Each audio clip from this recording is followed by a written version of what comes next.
నమస్తే, నేను మీ వాసా లక్ష్మణ. కల్వకుంట్ల కవిత గారు, ప్రస్తుతం మీరు ఎక్కడున్నారు? మీరు ఎక్కడా? ఈ విధంగా మిమ్మల్ని ఎందుకు అడుగుతున్నా అంటే, తెలంగాణ రాష్ట్రంలో ముఖ్యమంత్రి రేవంత్ రెడ్డి గారు, ఒక రెడ్డి ముఖ్యమంత్రి ఏమో బీసీ రిజర్వేషన్ ఖరారు చేస్తూ ఒక జీవో జారీ చేస్తాడు. ఇంకొక రెడ్డి సోదరుడేమో బీసీ రిజర్వేషన్లకు వ్యతిరేకంగా కోర్టులో పిటిషన్ వేస్తాడు. మరి ఇలాంటి సమయంలో బీసీ ఉద్యమకారిణి మీరు, బీసీలకు దేవత మీరు, మరి బీసీల పక్షం ఉండాల్సిన మీరు తెలంగాణలో కనిపిస్తలేరు, భారతదేశంలో కూడా కనిపిస్తలేరు. అందుకే అసలు మీరు ఎక్కడో తెలుసుకుందామని ఈ విధంగా ముందుకొచ్చిన. కల్వకుంట్ల కవిత గారు, మాకు తెలుసు మీ ఉద్యమాలేంటో, అవి చెప్పుకుంటూ పోతే చాలా పెద్దగా అవుతుంది. మీకు స్వేచ్ఛ ఉంది, నేను కాదంటలేను.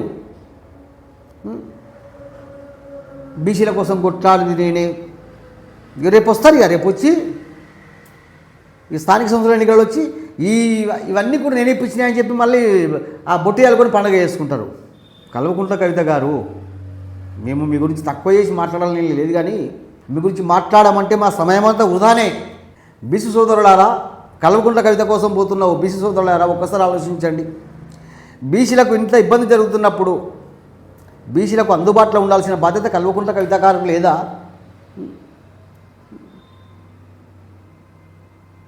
లండన్లో, ఖత్తర్లో